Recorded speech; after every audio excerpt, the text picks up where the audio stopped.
जय भाई। दादा ठाकुर। सरदार जी, आज हम चंडी माँ के मंदिर गए थे। तो क्या हुआ? मंदिर से एक आवाज आई। आवाज? हाँ। कैसी आवाज? आवाज ये थी कि काश हम चंडी माँ को एक बच्चे की बलि दें तो चंडी माँ हमें सर्वशक्ति प्रदान करेंगी। एक बच्चे की बलि दें तो सर्वशक्ति प्रदान होगी? हाँ दादा। तो क्या हुक्म है? बच्चे का इंतजाम किया जाए। हम सब सर्वशक्ति प्रदान करने के लिए बच्चे की बलि देंगे। और हाँ, बच्चा वो होना चाहिए और? जो इस धरती पे बोझ हो। इस धरती पर बोझ हो?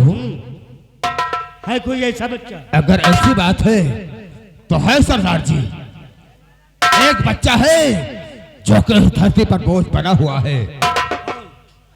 वो सेठ हजारी लाल है ना? सेठ हजारी लाल? हाँ सरदार। जो लाखों गरीबों का खून चूस कर। हाँ सरदार।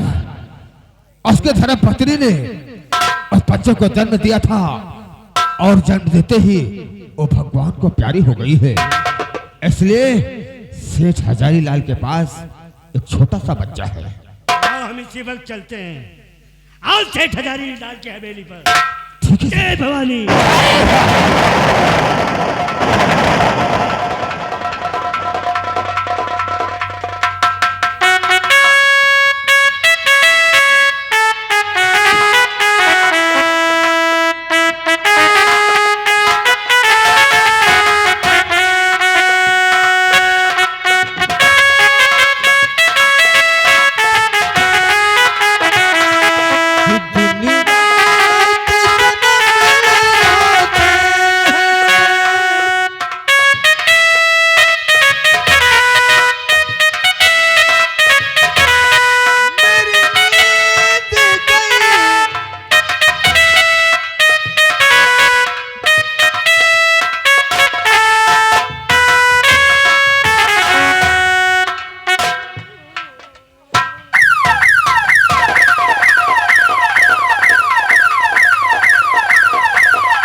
दीवान जी।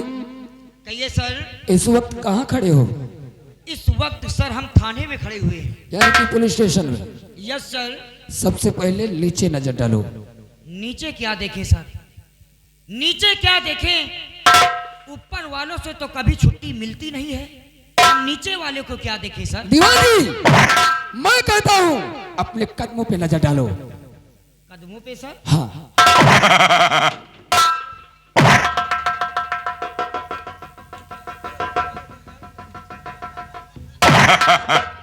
दीवान जी, जब जब ये वर्दी तुमसे संभाली नहीं संभलती है तो इसको क्यों पहन रखे हो? सर ये वर्दी सर हम ठंडी के लिए पहने। दीवान जी, ये वर्दी ठंडी के लिए पहन रखे हो? न जाने कैसे लोग हैं कि पुलिस डिपार्टमेंट में कौन भर्ती कर देगी। हमारी बीबी ने सर। तुम्हारी बीबी ने? Yes sir. यानी कि कोई अवैध? No no no no no sir. फिर कैसे तुम्हारी बीबी ने तुम्हें पुलिस डिपार्टमेंट में भर्ती करवा दिया? वो पैसे देकर सर। ओह, कहाँ के रहने वाले हो? हम सर पूछो ना कि हम कहाँ के रहने वाले हैं सर। हम बिलासपुरी हैं, बिलासपुरी। ओह, इसीलिए भुजिया का चावल खाते हो। दीवान जी, कहिए सर। हल्के का क्या समाचार है? हमारे हल्के में जितने चमार हैं सब ठीक हैं सर। दीवान जी, हम किसी जात की बात नहीं पूछ रहे हैं और ना कि हम चमार और पासी पूछ रहे हैं। हम पूछ रहे हैं कि हमारे हल्के का क्या समाचार है? सर हमारे हल्के का समाचार सब ठीक है सर। कोई दिक्कत, कोई गड़बड़ी? नो सर, किसी तरीके की कोई गड़बड़ी नहीं है सर। गड़बड़ी बोलते हैं? दीवान जी, हमारे हल्के में कोई ऐसा कार्य तो नहीं है कि जो कि कानून के खिलाफ हो? नहीं सर, ऐसा कोई काम नहीं है कि जो कानून के खिलाफ हो। फिर भी आओ, हम इसी वक्त आज अपने हल्के की तरफ चलते हैं। ओके सर, बिल्कुल आओ हमारे साथ। बस सर।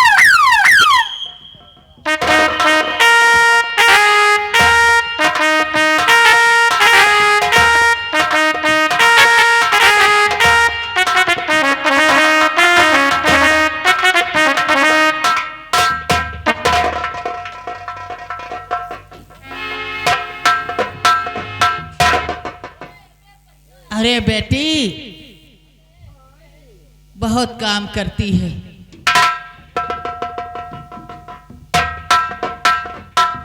जी आप मुन्नी को लीजिए और मैं मंदिर की सफाई वफाई कर दूँ। अच्छा बेटी।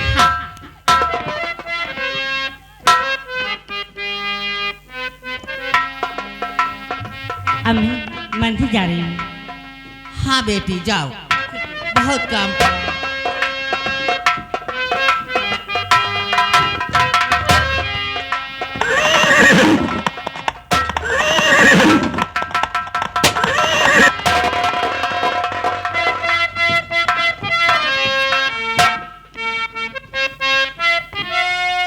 नहीं देर बल्कि करे सेठ हजार और जल्दी कहा दे तू मुझे अपना ये जो।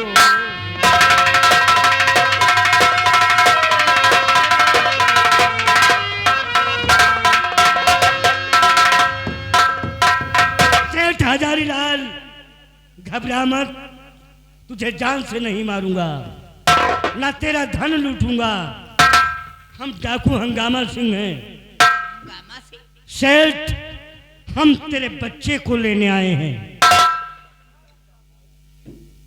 क्या बात है? तेरे बच्चे को हम चंडी माँ को बलि देकर सर्व शक्ति प्रदान करेंगे, इसलिए यह बच्चा हमको दे दे।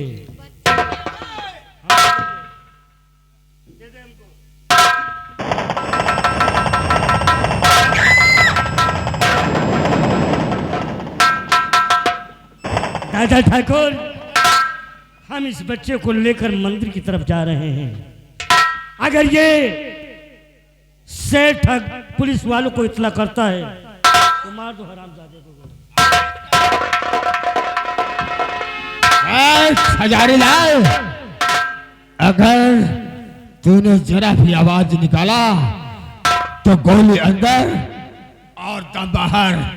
असली चुपचाप उसी जगह खड़ी रहोगे, आवाज नहीं निकलनी चाहिए। पुलिस!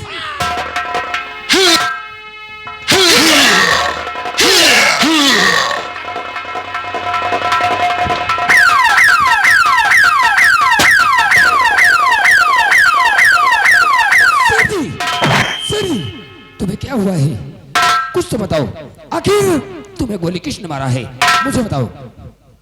साहब हंगामा सिंह मेरे बच्चे को लेकर के मंदिर में बलि चढ़ाने के लिए ले गया और मुझे गोली। दीवान जी कहिए सर। ये तो गजब हो गया। गजब यह है कि डाकू हंगामा सेठ के बच्चे को चंडी माँ के मंदिर पे बलि देने जा रहा है। इससे पहले कि उस बच्चे की बलि दे, हमें उस बच्चे को बचाना होगा। ठीक कहते हैं सर। चौकीदार सेठ की लाश को ढोर पोस्टमार्टम के लिए भेज दो। आइए दीवान सर। जी तुम हमारे साथ आओ। Okay sir.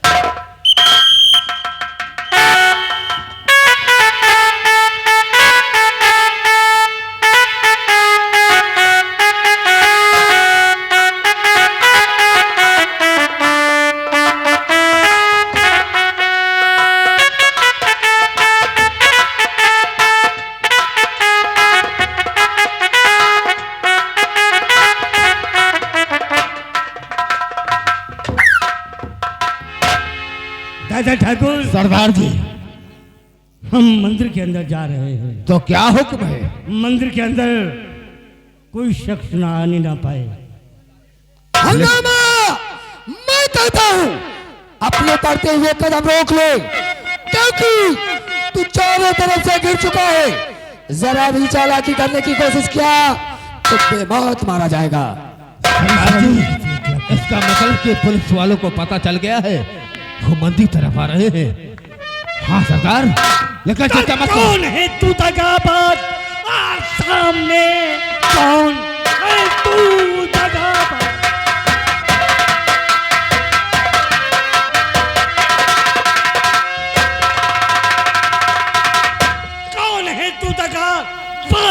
सामने खैरियत है नहीं अब तेरे जान का।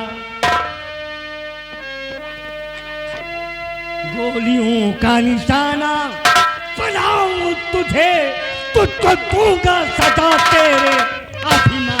खबरदार हंगामा, कदम रोक ले, बस खबरदार।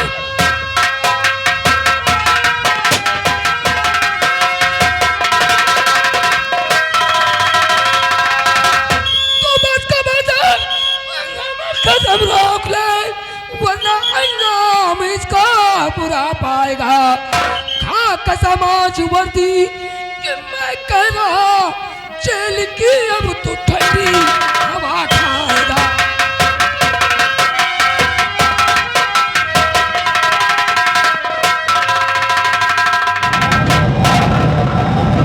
इंस्पेक्टर, यूपी एमपी के पुलिस में दम नहीं कि हंगामा सिंह के बढ़ते हुए कदम को रोके।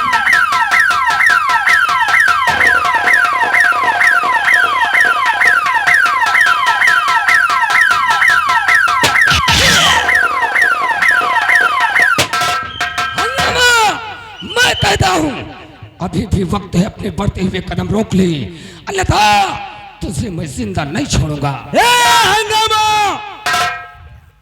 तू अपने आप को कानून के हवाले कर दे।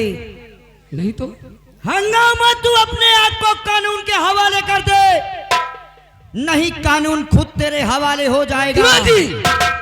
अगरचे उसके करीब गए तो इतनी गोलियां तुम्हारे अंदर डालेगा ना कि तुम्हारा मोटापन दूर हो जाएगा।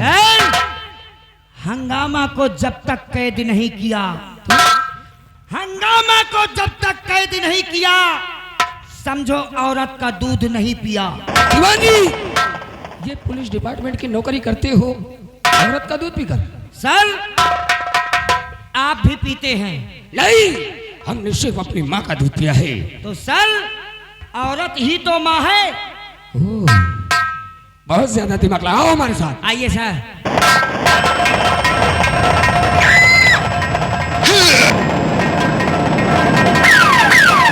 इंस्पेक्टर, अगर तुझे अपनी जान प्यारी है तो मैं कहता हूं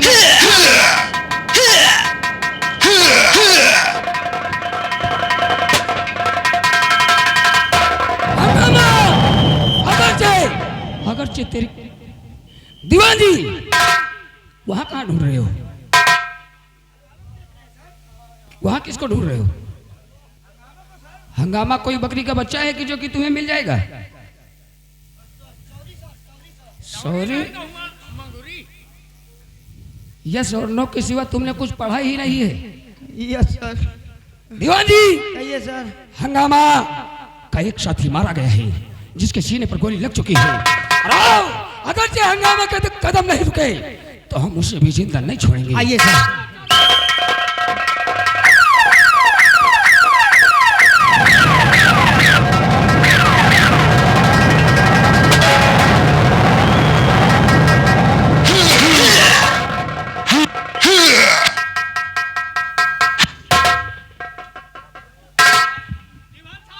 जितना तो हम डाकू हंगामा से नहीं परेशान, उससे कहीं क्या हुआ, तो क्या हम हुआ दीवान जी से दीवान साहब? परेशान हैं।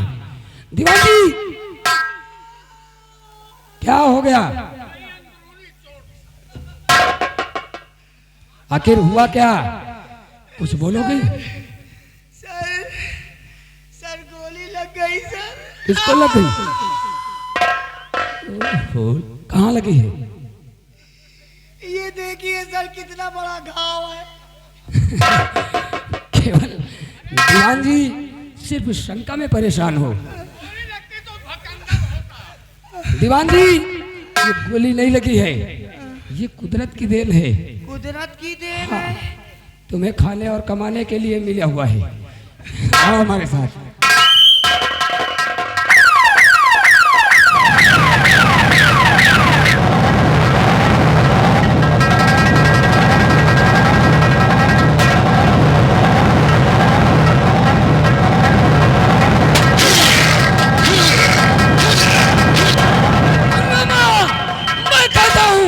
अभी भी वक्त है, अपने बढ़ते हुए कदम रोक ले, क्योंकि अभी तो सिर्फ तेरे हाथ में गोली मारा है, अगर चे कदम नहीं रुके तो तेरे सीने पे गोली मारूंगा। हाँ आइए साहब।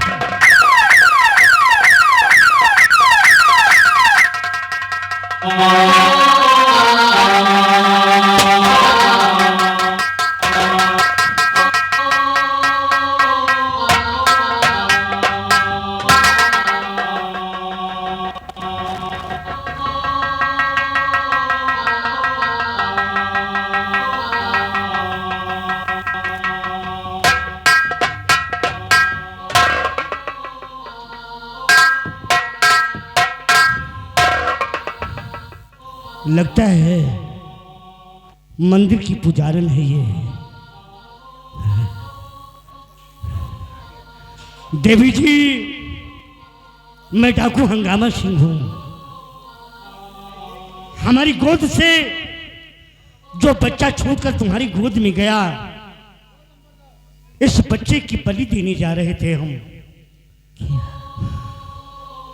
हाँ, शायद इन हाथों को इस बच्चे की बलि मंजूर नहीं थी, फिर चंडी माँ ने आकाशवाणी क्यों किया? कहीं ऐसा तो नहीं कि बाल हत्या करके हम बहुत बड़ा पाप करने जा रहे थे? ऐसा ही एहसास हो रहा है। देवी जी, आज एक बागी को दरबागी होने से बचा लिया। मैं आपका एहसान जिंदगी भर नहीं भूलूंगा। रामनाथ, ये तो जानकी है। नहीं, इसे ये नहीं मालूम होना चाहिए कि मैं हूं। प्राणनाथ, आप? स्वामी जी,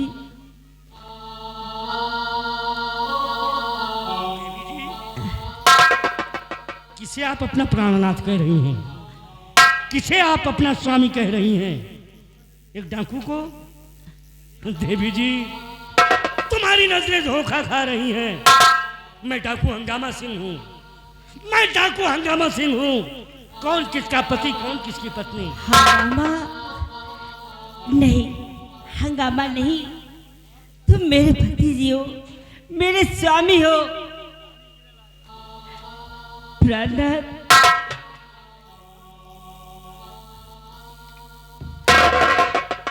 आप कैसे कहूँ जानकी कि मैं तुम्हें पहचान गया हूँ? मैं कैसे कहूँ, कौन से साहस से कहूँ कि तुम मेरी पत्नी हो, मैं तुम्हारा पति हूँ? नहीं प्राणनाथ, आप हमारे पति हैं।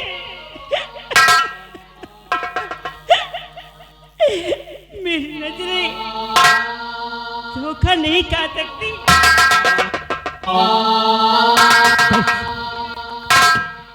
जानकी, मैं तुम्हें देखते ही पहचान गया। मैं तुम्हें देखते ही पहचान गया।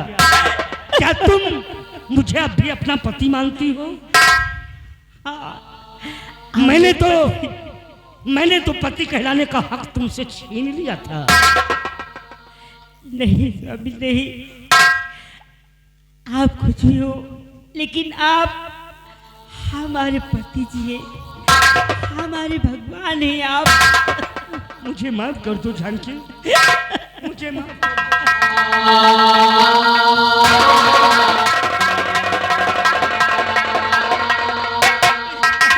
कर कर आप अभी लोग बना रहे आप। जानकी, तुम्हारी माफी मांगकर हम तुम्हें पाप का भागी नहीं बना रहे हैं, अपने पाप का प्रायश्चित कर रहे हैं। जानकी, मैं सब कुछ बताऊंगा, सब कुछ बताऊंगा। सबसे पहले ये बताओ कि जिस लड़की का हमने वास्ता देकर तुम्हें हवेली से बाहर किया था, कहाँ है हमारी बेटी? पहले हम अपनी बेटी से माफी मांगेंगे, उसके बाद तुम्हें अपने गले लगाएंगे। कहाँ है हमारी बेटी? जी, क्या बताऊं, जिस वक्त आपने मुझे घर से बेघर कर दिया था। मैं गली गली में भीख मांगती थी, भीख मांगती मांगती अपना पेट पालती थी। मैं हर एक दिन अचानक मुझे मैं बहुत गई थी। मैं एक फुटपाथ पर लेकर अपनी बेटी को लेकर सो गई। उसके बाद न जाने क्या हुआ, मेरी बेटी को किसी ने उठा लेके कहीं ऐसा तो नहीं कि जो फुटपाथ पे हमने बच्ची को चुराया है वो जानकी ही की गोद से चुराया हो? कहीं ऐसा तो नहीं कि हमने पेशा के यहाँ किसी और का सौदा नहीं अपनी ही बेटी का किया हो? नहीं नहीं, ऐसा नहीं हो सकता।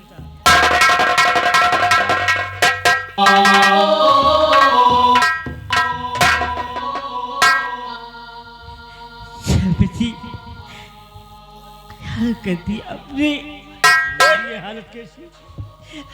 जानकी, जाते वक्त तुमने कहा था बिना जिस इंसान का तुम साथ दे रहे हो वो इंसान की शक्ल में काला सांप है। एक दिन तुम्हें ऐसा डसेगा ना आप जमीन के रहोगे ना आसमान के।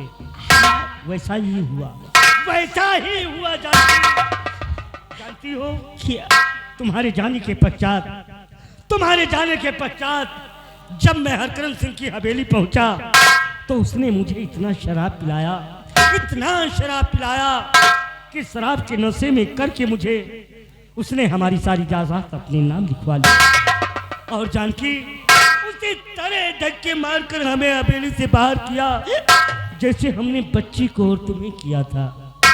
जानकी, तुमने तो अपने पेट की भूख मिटाने के लिए लोगों से रोटी मांगा, तुम्हें रोटी मिली, लेकिन मैं से रोटी मांगता धुतकार कर भगा दिया जाता था, ये कहकर कि बलकरण सिंह, जब तू देवी स्वरूप पत्नी का और नन्ही सी बच्ची का नहीं हुआ तो तुझे रोटी कोई नहीं देगा। जानकी, मैं भूख से तंग आकर मजबूर होकर फुटपाथ पे सोई हुई एक औरत के पास से एक बच्ची को चुराया, उसको ले जाके बेशा के हाथ सौदा किया। कहीं ऐसा तो नहीं कि वो तुम थी और तुम्हारी गोद से अपनी ही बेटी को चुरा के बेशा के हाथ सौदा किया हो?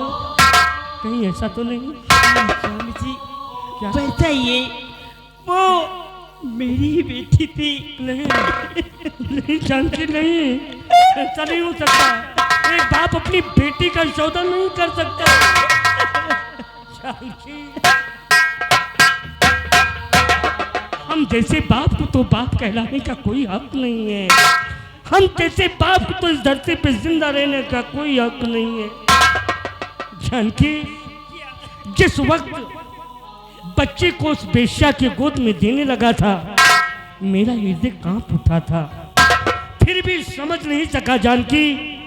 लेकिन जाते वक्त मैंने उस बेश्या से कहा है कि काश इस संसार में जीवित रहूंगा तो तेरे कोठे पे जरूर आऊंगा।